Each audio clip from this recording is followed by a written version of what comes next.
Introduction to Nursing Concepts. This is Martha Olson, Medical Terminology for the Nursing Process Unit. As we look at the nursing process, we know there are many words that will be important for us to break down and understand so that we know what the meaning is. Preoperative is one example. Pre is before and post is after. So preoperative is before surgery, when a nurse would get a patient ready, make sure they're nothing by mouth or NPO, make sure they have the right IV. And postoperative would be checking vital signs, checking the incision, making sure they're stable after surgery. This is a list of prefixes I would recommend you put to memory and understand what they mean, because they will be used many times throughout the semester and your nursing career. Prefix is the beginning, the root word is the word in the middle, and suffix is the end. And each one of those parts of the medical terminology can change what the word means. When we look at abbreviations, they often tell us how often to do something. BID is twice or 2 times a day. Medications are often ordered BID, and we see those at 9 in the morning and 9 at night. TID is 3 times a day, and QID is 4 times a day, and that can be either every 6 hours, like 6-12, 6-12, or it can be 4 times a day when people are awake as far as medications, maybe 8, 2, 4, and 9, so that it's 4 times a day, but we don't wake people to give them a medication. When we look at the word perineal or perianal, peri means around. And so when we talk about doing peri-cares or perineal cares, we are looking at cleansing and hygiene. Turn, cough, and deep breathe is an important term. We often see it abbreviated as TCDB, and it's a post-surgical technique that we use to help the patient not get pneumonia, to inflate the alveoli, and to get them to take a good deep breath for oxygenation. Ambulate and amputate look very close, but they're very different. Ambulate means to walk, ambulo.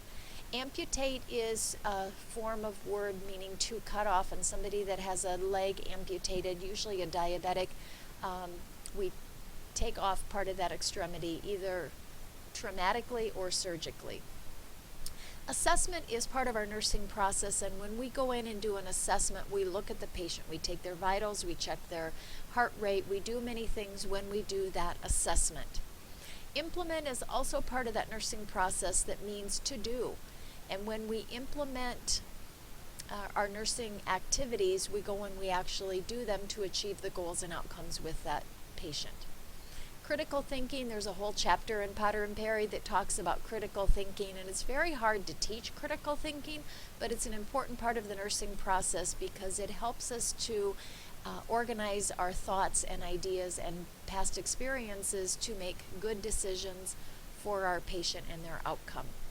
When a patient has nausea or they feel nauseated, oftentimes what comes after that then is an emesis or to vomit. The newer ways today are the bag that you see in the picture. There are emesis basins that today we pretty much use them just to help a patient brush their teeth. HIPAA stands for Health Insurance Portability and Accountability Act, and that is a very important part of our nursing process because it is our confidentiality. It's the rules and regulations. You can lose your license, you can go to jail if you break the HIPAA or the confidentiality rules that have been established.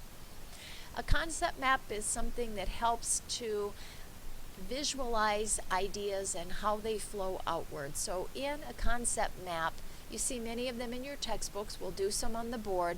Concept map is really looking at visualizing lab values and medications and nursing interventions that come next. Maybe in that middle circle is going to be a patient diagnosis, and all of the things coming out are things that as a nurse we would think about doing. Inference then is an interpretation of informal cues or taking one's proposition as given. You make an inference to something where you don't tell them, but you intend for them to understand from what you say.